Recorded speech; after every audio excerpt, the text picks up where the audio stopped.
iniciando as palestras do ano, fiquei pensando em trazer um tema que nos auxiliasse a vivermos um ano novo, que é o que todo mundo espera, um feliz ano novo. E daí eu escolhi um tema que, na verdade, vai falar de cada um de nós.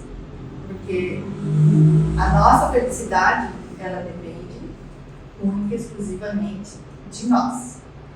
Então, se estamos falando em enfermidades, vamos ver um conceito do que seria saúde e doença segundo o Espiritismo. Vamos lá, um conceito, certo? Saúde é o estado de completo bem-estar fator biológico, psicológico, socioespiritual. Então, fatores biológicos, psicológicos, sociais e espirituais que influenciam o ser humano na sua passagem no mundo. Então, é esse conjunto aqui, certo? Então, vamos adiante. Usando, paradigma é uma comparação, médico espírita. O ser humano é um conjunto complexo, constituído de corpo físico, corpos sutis e alma. Mas olha, a prioridade, no entanto, na direção desse conjunto é a da alma. Ou seja, é a nossa alma, nós como espírito, que vamos coordenar todos aqueles outros fatores. Compete, pois, ao espírito imortal, nós como espíritas sabemos, que somos imortais, senão a vida não teria sentido.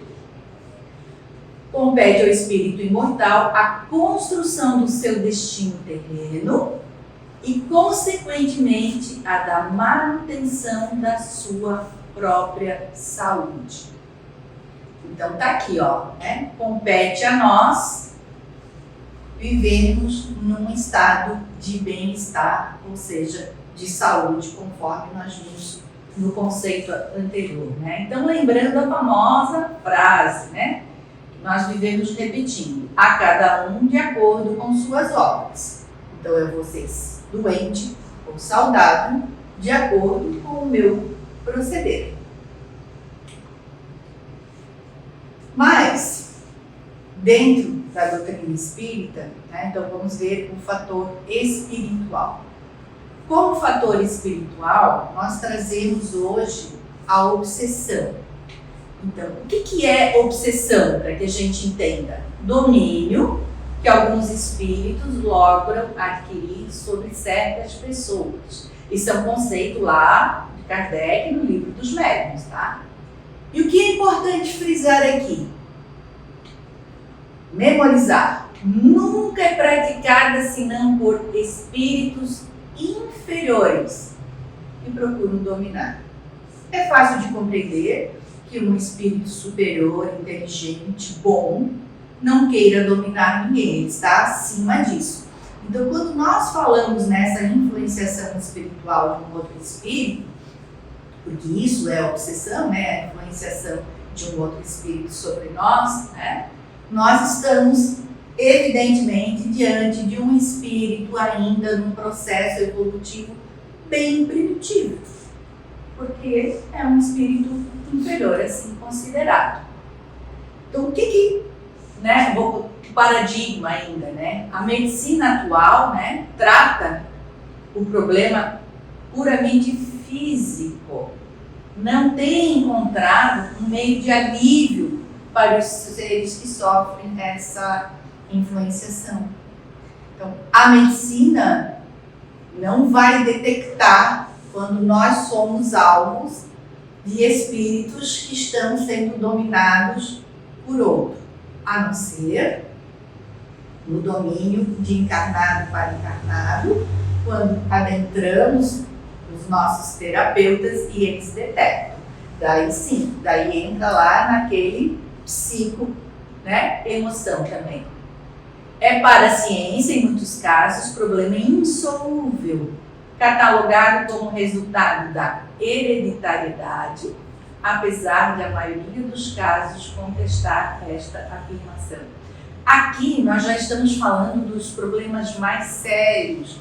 Por exemplo, vamos pegar a esquizofrenia, certo?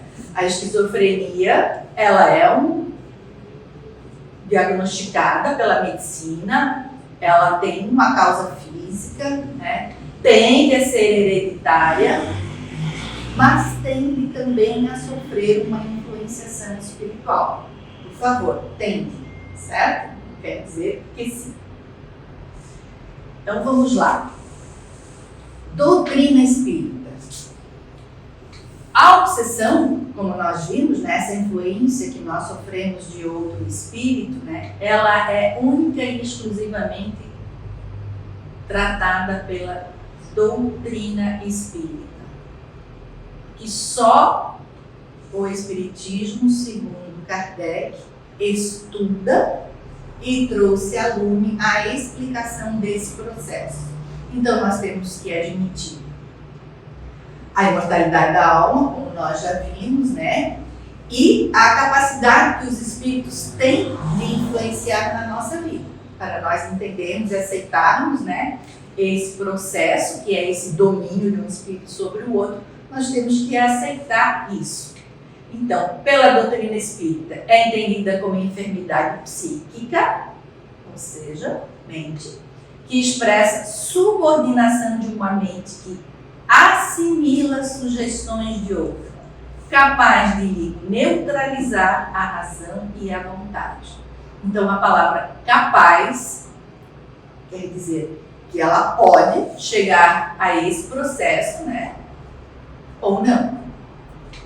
Reflete ações cometidas em outras reencarnações, ainda que também possam estar relacionadas à atual existência. O nosso tema hoje é enfermidade da alma. Não vou me explicitar no tema obsessão como um todo, mas a enfermidade da alma, sob o prisma espiritual, vemos como sendo um processo obsessivo, certo? Então, para termos uma noção, existem vários tipos de obsessão e em vários graus, certo? Nós temos a obsessão simples, a fascinação e a subjugação. Neutralizar a razão e vontade já é um processo de subjugação, aonde é confundido, que a gente viu há pouco, com os loucos, né? Os loucos de todo o gênero, que são completamente comandados por outro e não tem sequer noção, às vezes, de si próprio. Então, nos hospícios, nós estamos cheios de processos obsessivos deste alto grau, que é a subjugação, certo? E que os médicos psiquiatras, alguns que adentram a doutrina explicam, mas outros não, certo? A obsessão simples é uma obsessão passageira e que nem sempre está ligada realmente a um processo nosso de dívida para com o obsessor, certo? E a fascinação é maravilhosa da gente trabalhar. Por quê? Porque ela tem a ver com o nosso eu. Sou eu que sou vaidosa, orgulhosa, cheia de mim, que permito, né, esse assédio, porque eu sou trabalhada exatamente nessa minha soberba, vamos assim dizer, para compreender melhor, né? Então, a doutrina espírita, ela resume assim o processo obsessivo. Processo de vinculação mental entre dois espíritos, obsessor e obsidiado. Então, obsessor e obsidiado é que são as almas enfermas. Então vamos definir esse processo aqui. Nós temos a influenciação de espíritos no mundo espiritual, entre si, no mundo espiritual. Nós temos a influenciação de espíritos entre si no mundo terreno, entre encarnados. E nós temos a influenciação espiritual entre os dois mundos, de lá para cá e de cá para lá. E outra no mundo terreno, a autoobsessão. Que somos nós mesmos nos prejudicando e transformando as nossas mazelas numa ausência de saúde mental. Aonde nós vamos muitas vezes ali, através desse processo, transformar os nossos males em males físicos. Porque toda doença provém da alma. Certo? Então, vamos lá, vamos visualizar esse processo entre dois espíritos, não como uma autoobsessão. Qual é o desejo maior do espírito que deseja submeter o outro à sua vontade? É um processo de vingança. Resumidamente, é isso. E esse se dá mais violentamente porque o obsessor, no caso, né, falando entre desencarnado para encarnado, do mundo espiritual para o mundo terreno. Porque o obsessor tem toda uma visão do passado que o obsidiado não tem. Outra forma de obsessão, que não é a vingança, é o simples desejo de fazer o mal. Falamos há pouco, né, das obsessões simples, né? Tem aqueles que nos fazem passar por ridículo só por prazer de ver o outro passar por uma situação de ridículo. Mas essas obsessões, elas são mais passageiras, né? E outro grande fator, ódio e inveja do bem. Aqui eu vou fazer uma ressalva, tá? Ódio e inveja do bem. Estamos num público, praticamente todos nós frequentamos a casa, então nós sabemos do cuidado que nós tomamos nas nossas relações pessoais dentro da casa espírita, né? E conosco mesmos, no nosso dia a dia. Por quê? Porque a doutrina espírita, ela alavanca a humanidade para o progresso, para o seu crescimento espiritual, para o seu crescimento intelectual. Porque a doutrina espírita, ela explica todas as nuances da nossa vida, sem exceção, né? Ela diz por que nós estamos aqui, da onde viemos, para onde vamos e quais as condições para que nós cresçamos, certo? Mas existem aqueles que não querem isso. É o que nós na doutrina chamamos de falanges do mal. Não querem a divulgação da doutrina, porque querem manter a população sob o seu jugo. Por N razões. Por N razões. Então, um exemplo assim. Aqueles espíritos que gostam de guerrear, eles vão influenciar os espíritos encarnados que gostam de guerrear para a guerra. Certo? Então, esses espíritos, isso é uma forma de explicar, né, como que eles agem. Então, quem não quer que a humanidade cresça, ela impede e age sobre as casas espíritas, sobre o movimento espírita, porque o movimento espírita é feito pelas pessoas, né, que estão ligadas à divulgação da doutrina e aos que frequentam e aos frequentadores. Por isso que a gente, né, vai falando assim, aquela preguicinha de vir, né, a visita que chega, são processos obsessivos do grau simples, apenas para impedir que nós venhamos fazer o nosso crescimento espiritual. Então, temos que estar atentos a isso. Então, assim, né, mais uma vez lembrando o conceito que eu pus antes, trazemos aqui Emmanuel. Obsessores visíveis, aqueles que nós podemos ver, encarnados, e invisíveis, desencarnados, são nossas próprias obras, espinheiros plantados por nossas mãos. Esse caso aqui está ligado aqui, ó, tá? Que é o processo mais difícil que nós temos. Então vamos lá. O que nos leva a fazermos parte desse processo de envolvimento com espíritos que nos querem dominar? A gente usa muito a expressão brechas. Aqueles que nos querem de alguma forma nos ver infelizes, né? Nosso objetivo aqui é buscar a felicidade, certo? Eles não querem a nossa felicidade.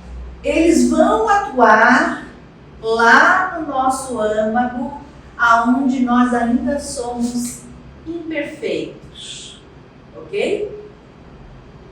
Então, o que predispõe, né, a obsessão são as nossas imperfeições morais. É a lei de sintonia. Por quê? Nós só vamos permitir que alguém se envolva conosco se nós estivermos vibrando igual a ele. Por isso que nós usamos bastante o termo vamos elevar os nossos pensamentos, porque a elevação do pensamento é um processo, né, onde você se desvincula de quem está aqui numa imperfeição. Então, você está nesse momento aqui agora, você pode ter certeza, se algum estiver aqui passando por um processo obsessivo, ó, ficou lá fora.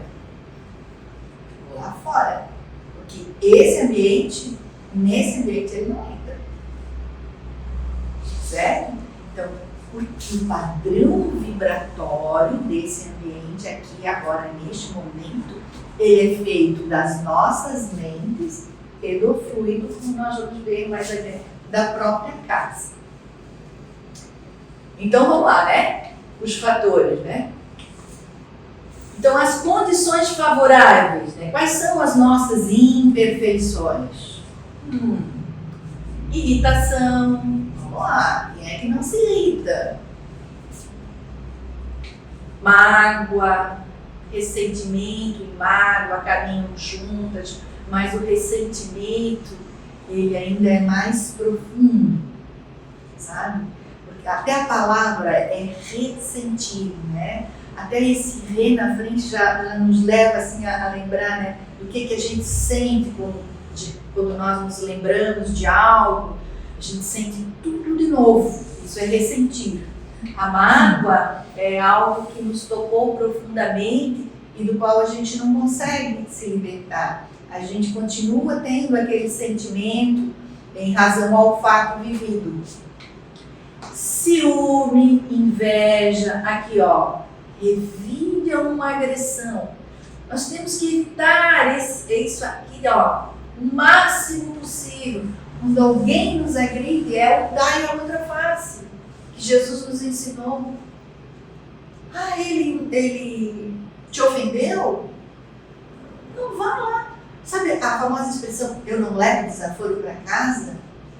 Nossa, nós temos que tirar essa expressão da nossa vida. Nós temos que devolver uma atitude elevada, uma atitude que faça com que o outro se diminua diante da gente e que não tenha condição de continuar a nos ofender. Porque senão, lembra o que a gente falou? O que é processo obsessivo? Sintonia. Então, se eu revidar, é porque eu estou sintonizando com ele, ele me agrediu, eu vou agredir. Isso é sintonia. Na hora que eu não devolvo a agressão, eu estou me elevando, pronto. Já estou impedindo que ele permaneça ao meu lado. Consumo de substâncias químicas. Não vou falar sobre isso porque nós temos palestra gravada, né, Paulo?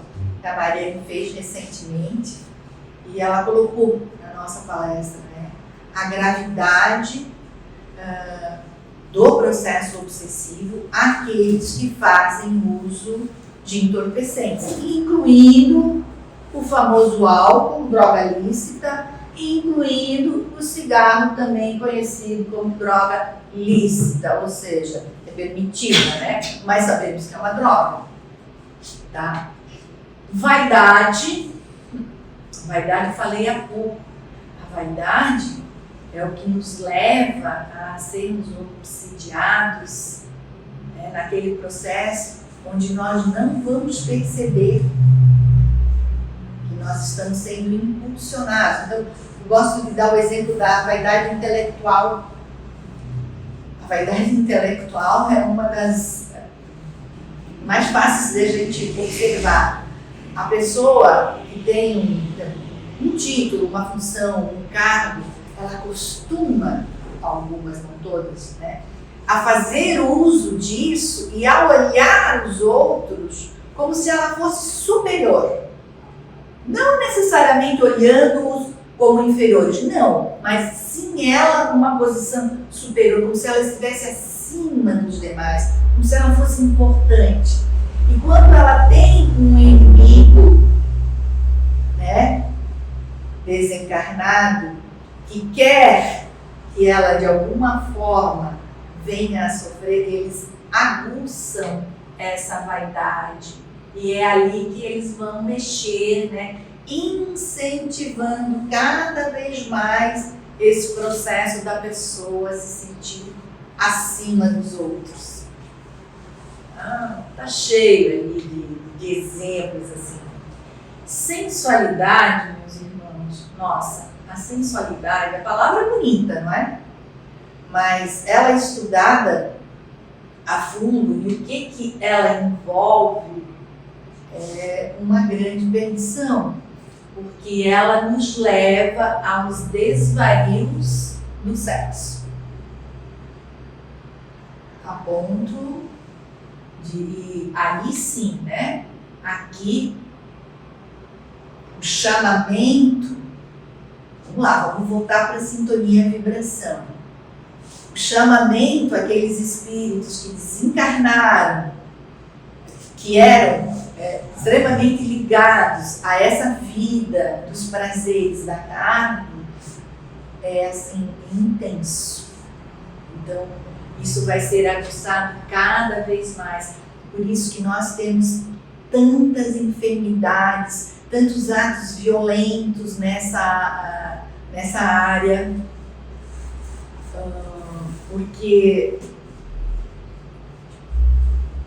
o mau pensamento, o deixar-se levar, né, a falta de cuidado de conduta, de pensamento, de moral, de conceitos cristãos, faz com que essa pessoa se deixe influenciar pelos espíritos que vivem na espiritualidade, ligados a isso, e daí, ó, nós poderíamos aqui ficar falando, né? As professoras aqui presentes sabem muito bem as tristezas que elas vivem com as crianças nas escolas, vítimas disso, né? Disso. Fora a falta de cuidado dos pais em mostrar aos seus meninos e meninas, né, a importância do bem vestir-se, do bem comportar-se, do bem falar, para não chamar a atenção dos encarnados. Lembra? Eu falei que existe também o assédio de encarnado para encarnado, certo? Então, isso tudo é obsessão. Tá? Então, quais são? Ó, eu coloquei aqui filhos do orgulho, porque todas as imperfeições, sem exceção, são filhas do orgulho. Então, nós costumamos colocar que o orgulho e egoísmo, né, são as maiores chagas, feridas, vamos dizer assim, misérias do ser humano. Tá? Mas o orgulho, ele inclui, inclusive, o egoísmo. O egoísmo é filho do orgulho também. Então, quais são as consequências da obsessão prolongada? Lembra? A obsessão prolongada é a obsessão mais séria. É aquela onde o espírito está ali constantemente, às vezes, de encarnação por encarnação, ele fica ligado a alguém do seu passado, de quem ele quer se vingar. Então vamos lá, ó. Desordens patológicas. Lembra que nós começamos colocando o conceito do que é saúde, e daí a gente viu lá biológicas, que são as doenças do corpo físico, né? Então as doenças, tá? Consequência de obsessão prolongada.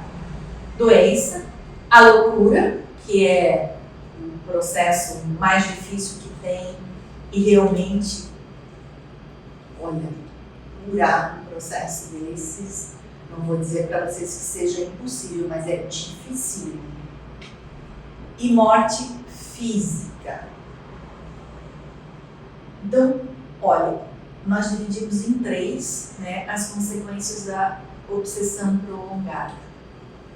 A morte física, ela vem por uma doença patológica que é agravada mediante o processo obsessivo, onde você, por exemplo, tem aquelas pessoas que sabem que estão doentes e são insufladas a não se tratarem.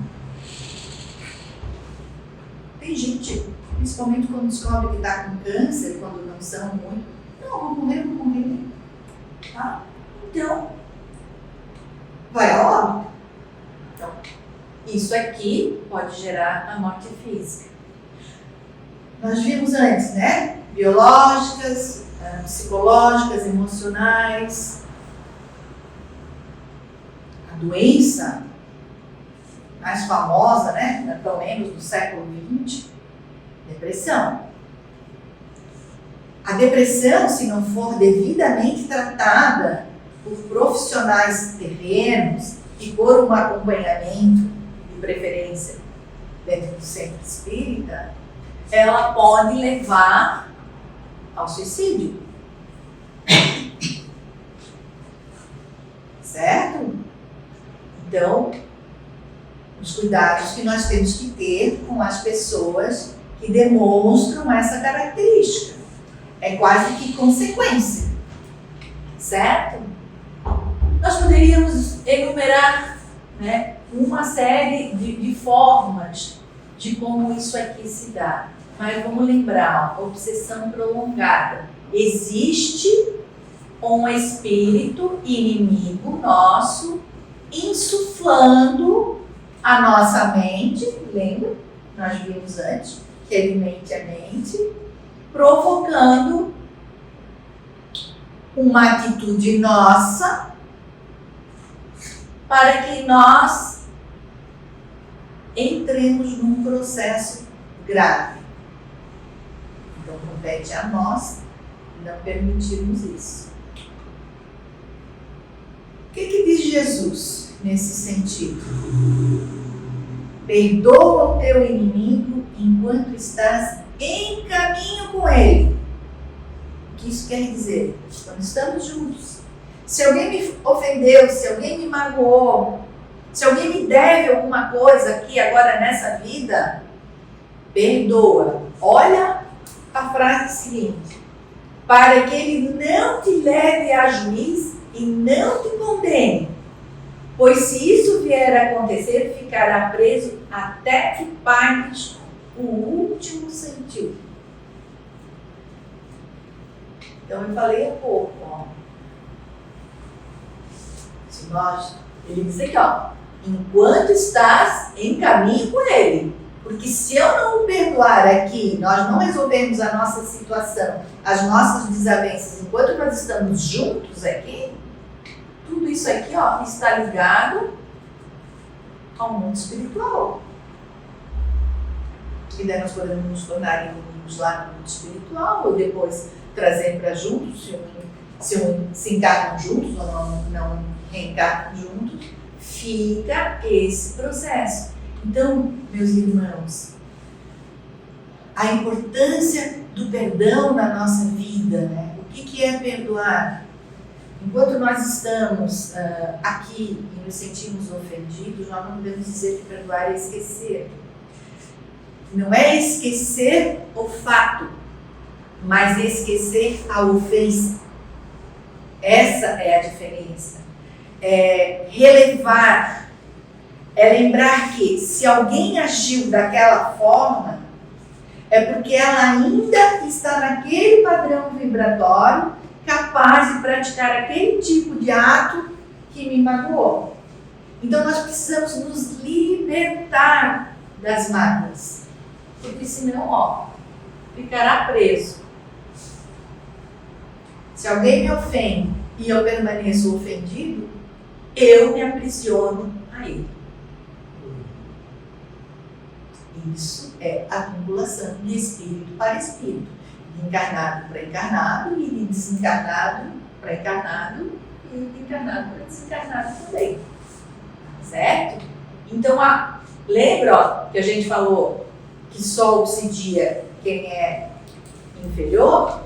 Na medida que o espírito se aperfeiçoa moralmente, ele não se predispõe à obsessão.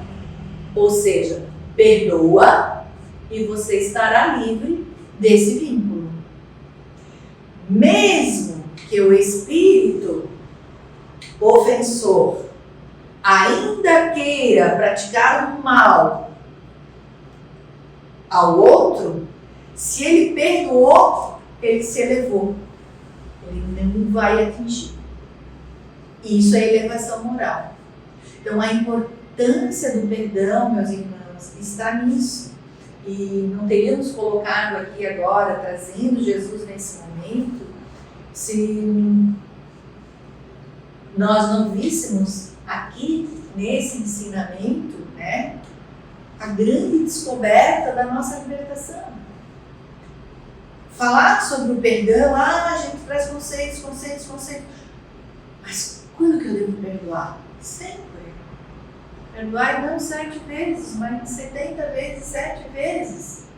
Ou seja, sempre. O 7 está ligado ao infinito. Lar e obsessão. Quando eu resolvi fazer essa palestra, eu resolvi por quê? Eu sou assinante da revista Reformador. E ela trouxe, no final do ano passado, esse tema aqui, lar e obsessão. E, na mesma revista, todo o tema sobre obsessão. E lá, então, eles definiram como sendo uma enfermidade, Almas enfermas são os seres que se vinculam um ao outro, são doentes, certo?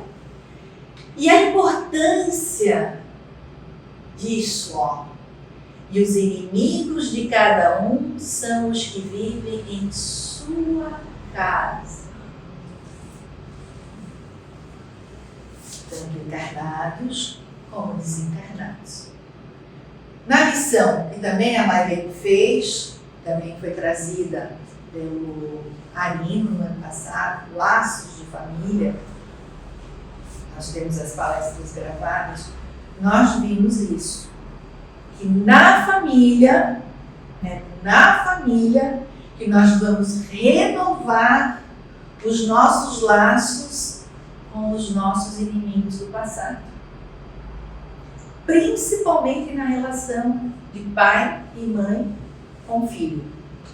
Embora também possa ser feita entre irmãos. Depende ali da situação. Certo? Por isso que essa lição dos laços de família atrai tantas pessoas, porque todo mundo quer saber se eu vou ter só almas afins como filhos. Sim e não. Vai depender do nosso passado, do nosso pretérito. Porque o amor de mãe é o amor maior. Não que toda mulher que engravida e põe um filho no mundo saiba amar o seu filho. Mas só o fato da gestação já os vincula ali, porque ela está dando vida a ele. E mesmo que seja só no mundo espiritual posteriormente, eles terão passado por isso. A gestação, estarem ali naquele processo, um dependendo do outro, E a vida, que que é nossa, todo mundo diz, não pedi para nascer, pediu, implorou para nascer, é uma bênção você ser beneficiado com um processo reencarnatório. Então, o lar é tudo na nossa vida. Quando nós dizemos que o lar, né, é a célula mãe da sociedade, porque é aqui, nesse lar, que nós vamos também, e daí não vou tirar fora agora os inimigos do passado, mas vamos trazer o pai e a mãe como condutores de uma alma enferma, que é o filho. Então aqui, ó, aquele filho que na infância demonstra determinadas tendências, ele precisa ser educado, para que ele não entre lá na mágoa, no ressentimento, na vingança. Quer ver? As crianças. Criança é especial. Crianças brigam, certo? Brigam. Daqui a pouco elas estão brincando juntas. Isso é saudável. Saudável. Agora, a criança que briga e nunca mais olha para o amiguinho, essa criança os pais precisam educar. Tá? Porque ele vai levar isso consigo, ou seja, ele não perdoa. E daí ele vai ficar vinculado àquele espírito, como Jesus colocou. Você constrói uma marca. Então, por isso, o lar é tão importante. Aí entra a missão paterna, né? Paterna, pai e mãe, né? No sentido de ver qual é o espírito que eu recebi, quais as tendências que ele tem, e encaminhá-lo nesse sentido. E ali vem um monte de outras características, né? Que nós que somos pais vamos vendo, e cabe a nós, né, essa condução. Sob pena de respondermos por isso quando voltarmos, né? Ou até por sofrermos na própria vida as consequências dos atos dos nossos filhos que não foram devidamente educados e que nós deveríamos ter educado. Porque essa é a missão dos pais. Então, pai amigo, sim, mas antes de amigo, pai. Mãe amiga, sim, mas antes de amiga, mãe. Que é conduzir, que é coibir, né? Que é fazer refletir, que é colocar na linha certa. Então, educar é função dos pais. Instruir nós podemos mandar para a escola, mas colocar a educação nos ombros dos professores, não. Porque nós também não sabemos como eles pensam, certo?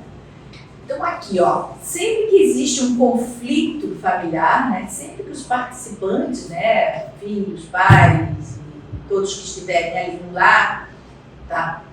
Pode ser cunhado também, nora, genro. Sempre que os participantes do lar revelam suas tendências inferiores nas relações, está em curso um processo obsessivo. Então, qual é o alerta aqui, ó? Quando dentro do nosso lar nós estamos tendo rusgas, brigas, sabe, desentendimentos, seja entre pais e filhos, seja entre o casal, processo obsessivo. Nós estamos sendo insuflados, tá? Para que isso aí se agrave. Daí nós poderíamos dar N exemplos, né? De como isso se dá. Porque existem os processos obsessivos individuais, né? E daí, ó, primeiro agora, quero destruir o mundo das drogas, meus irmãos. Eu não quis falar, mas é o mais fácil de a gente ver que perturbação que causa a droga no seio de uma família. Então, como esse filho precisa ser acolhido, como esse filho precisa ser filho, ou pai, ou mãe, porque, nossa, né? Como esse membro que está ali desvirtuado precisa do amor da família, da compreensão, tá? Para que ele não se perca ainda mais. Porque se nós entrarmos no processo de distanciá-lo, ele será tomado pelos espíritos que o estão envolvendo, aqueles que querem o mal dele. Enquanto ele se sentir acolhido, nós fazemos a proteção. Então, o amor cura tudo. É fácil? Não é, mas é isso que nós temos para dizer. Então vamos lá. Se nós estamos falando, né, de enfermidades, tem que, para toda enfermidade existe prevenção e também existe o remédio. Prevenção, seja do corpo físico ou da alma, é a base de uma vida sadia. Então, o que a doutrina propõe nesse sentido, né, para prevenir o assédio de espíritos sobre nós? Assédio sempre é uma coisa ruim, certo? O esclarecimento através do estudo, e como nós colocamos aqui, ó, esclarecimento através do estudo, não é só o esclarecimento da doutrina espírita, é sobre tudo. É como as doenças se dão, né? Por que eu me deixo envolver por pessoas negativas? Então, o estudar, o buscar ter conhecimento sobre tudo o que nos envolve, o porquê que a minha cidade é do jeito que é. Hoje eu vim para cá e fiquei olhando, mas por que Blumenau, uma cidade turística, não tem o asfalto igual a cidade de Gramado? Acabei de chegar, asfalto de primeiro mundo, por que aqui não tem? Tá? Porque isso nos irrita. Lembra que a gente colocou há pouco a irritação? Aquele sacolejo, aquele carro que entra no buraco, essas coisas. Então nós temos que estudar tudo que está à nossa volta e saber as razões de tudo isso. E como nós enfrentamos isso. Então, o esclarecimento em todas as áreas, né? E a renovação interior através do pensamento e da vontade. Lembrando que o pensamento, ele é impulsionado pela nossa vontade. Certo? Eu quero ganhar na loteria. Mas se eu não tiver vontade de ir até na lotérica e fazer lá a minha fezinha, não adiantou pensar que não vai acontecer. Então, a vontade, né? A nossa vontade é que faz com que nós consigamos atingir aquilo que nós queremos. A força do nosso pensamento, ela é diretamente proporcional à vontade que nós queremos de que esse pensamento se torne uma realidade. Então, falando, né, de conhecimento e de doutrina espírita, nós ensinamos, né, as leis divinas, especialmente a lei de reencarnação, lei do progresso e lei de causa e efeito. O conhecimento dessas leis, o que elas significam, né? Principalmente a lei de causa e efeito, que todo efeito provém de uma causa, né? Que está ligada à lei de ação e reação, né? Facilita, né, essa tarefa de ajustamento de almas, principalmente aqui, ó, no lar. Porque quando você não reconhece, marido é estranho, esposa é estranha, mas filho é filho, veio de mim. Então, quando você não reconhece isso, você vai descobrir, através da lei da reencarnação, né, que ali existe um espírito enfermo que precisa ser conduzido. Então, esse conhecimento dessas leis nos ajuda a compreendermos a nós mesmos, as nossas mazelas e daqueles que convivem conosco. E como eu falei há pouco, né, a lei do amor, né, nas lutas em família, o exercício da lei do amor é soberano sempre. Tá? Então, a frase, ó, permutando pensamentos impuros por ideias e pensamentos elevados, o homem renova sua atmosfera individual higienizando-se, limpando-se e elevando-se na nossa escala espiritual do universo. Então aqui o alerta, meus irmãos, é para, nós falamos há pouco, né?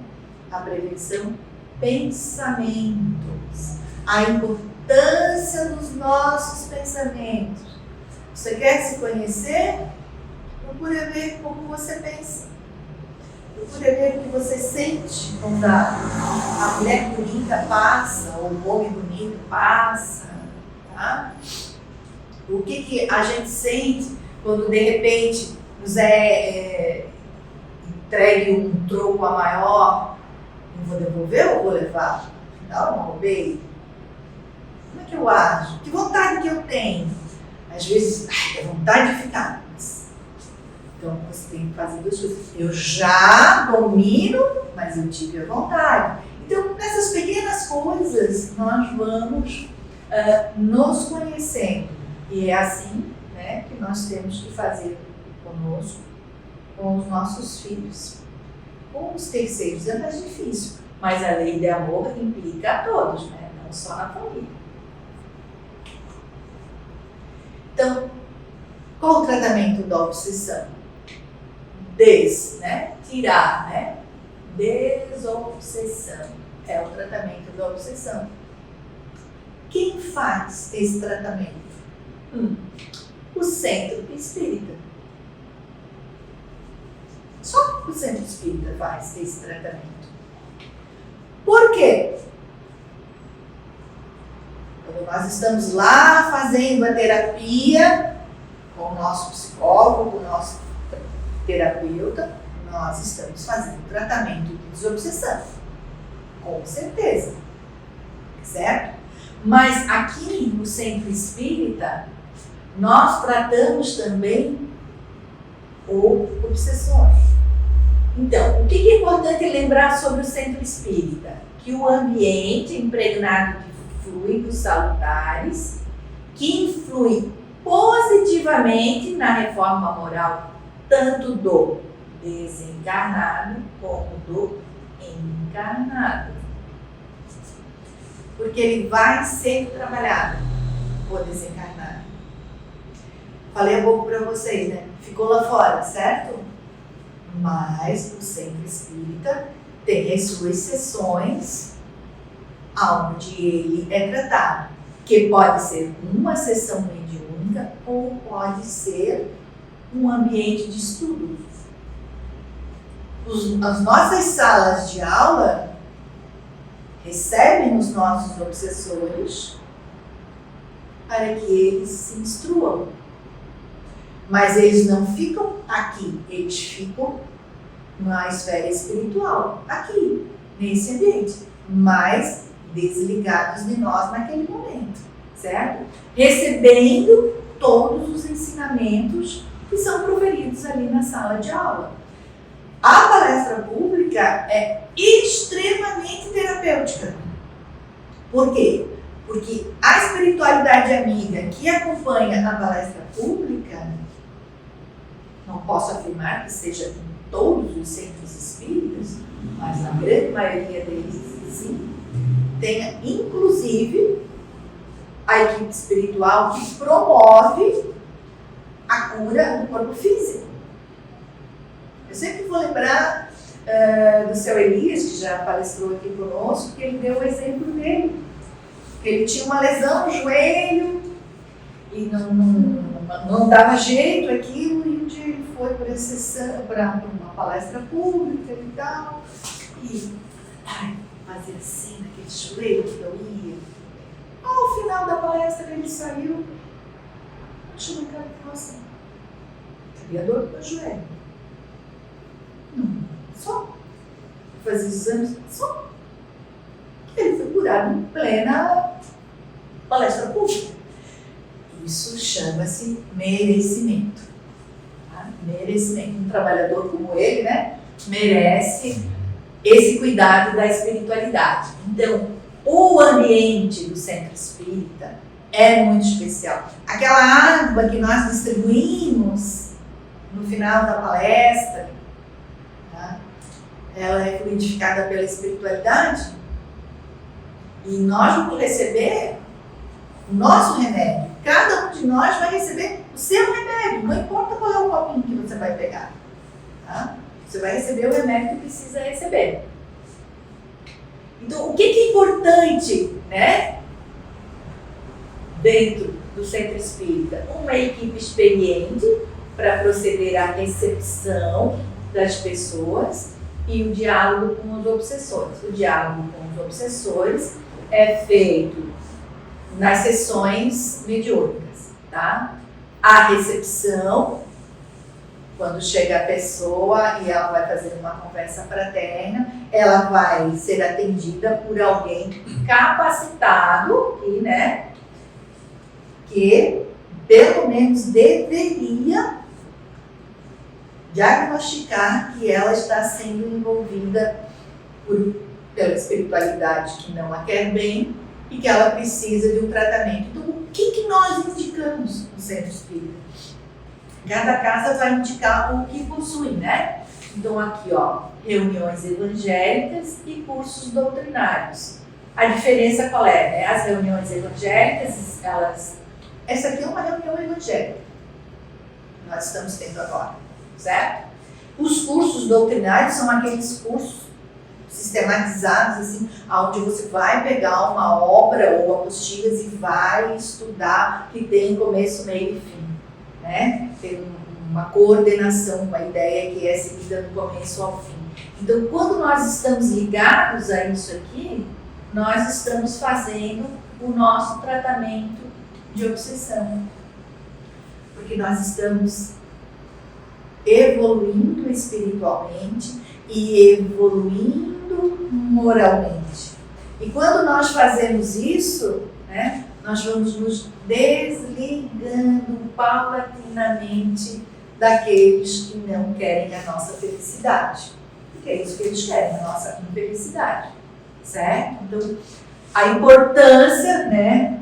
Por que existem tantos centros espíritas? Por que Kardec, quando descobriu a doutrina, quando trouxe-a, né, ao mundo, disse: é preciso que isso seja estudado, é preciso que tenhamos locais onde ele instituiu os centros espíritas e pediu que fossem casas pequenas. Por que casas pequenas? Para que nós possamos dar atenção a cada um que chega aqui.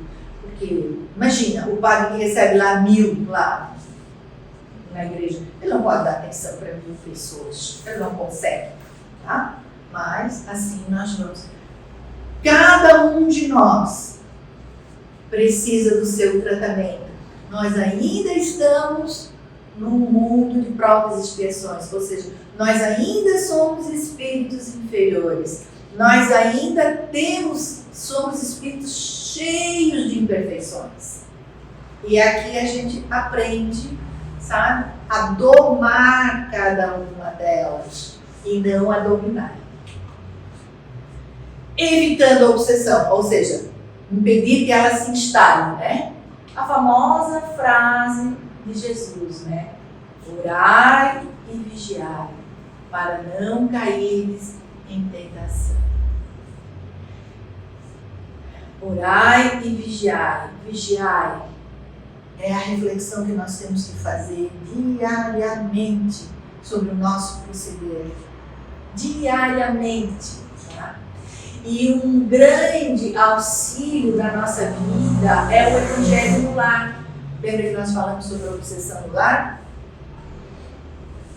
Evangelho no lar. Levem as crianças para junto. Vamos usar leituras que elas consigam entender. Mas vamos envolvê-las com os ensinamentos cristãos. E se somos adultos, vamos pegar o Evangelho, vamos pegar o livro que nós quisermos, né? Somos espíritas, vamos pegar o Evangelho segundo o Espiritismo. O que é cultuar? É manter. É você ter o hábito de fazer o Evangelho. Então, o Evangelho no lar. Marcos Túlio teve, ano passado aqui, fez uma palestra inteirinha sobre o Evangelho no lar. Quem tiver interesse, busca lá no nosso site, né? que o Paulo colocou lá, com certeza, a importância do Evangelho no lar. Lar aonde se cultua o Evangelho é lar protegido. E a hora que isso se tornou realmente um hábito semanal, tá? Aquela casa, aquela residência vai se tornar um pontinho de luz na espiritualidade. Ou seja, nós seremos vistos como um pronto-socorro. Quando os espíritos precisam vir à Terra, aqueles mais terra-terra, eles buscam essas residências. Como se nós fôssemos ali um heliponto, uma coisa assim, né? E lembrando, né, da prática da caridade, porque os nossos atos no bem, tá? Quando nós estamos praticando o bem, nós também fazemos aquela elevação onde nós nos separamos, porque espírito inferior que tem um objetivo de vingança, ele não pratica o bem. Então, a hora que nós estamos aqui envolvidos com a caridade, não importa se ela é uma caridade espiritual ou uma caridade material, tá?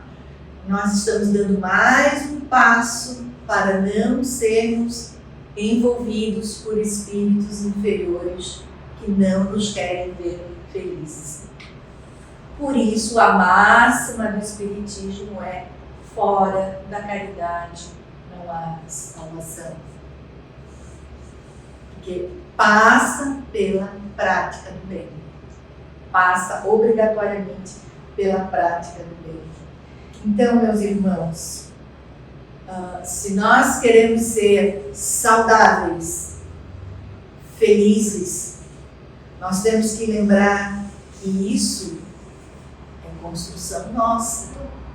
Somos nós que promovemos a nossa saúde mental, da qual vai originar a nossa saúde orgânica, certo?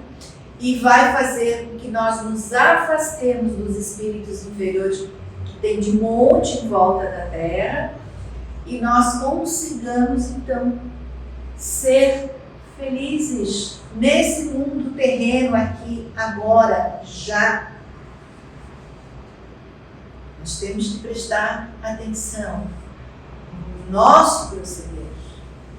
O famoso perdão, que fique o perdão, né? O perdão serve para tudo. Para que nós nos elevemos moralmente, para que nós tenhamos o nosso corpo solto, leve, não um corpo retido, porque a mágoa, os sentimentos menores nos deixam concisos. Então, se nós queremos realmente ter um ano bom, um ano feliz, fica o convite, né? O convite para virem à nossa casa ou a qualquer outra casa espírita, a estudar a doutrina espírita, ou quem não quiser, né, por alguma razão, buscar leituras boas, envolver-se com boa música, a importância da música na nossa vida, a boa música, aquela que faz bem à alma e não aquela que agride, certo? O nosso comportamento na sociedade, isso é o que vai fazer com que nós consigamos progredir, prosperar, termos saúde e sermos felizes.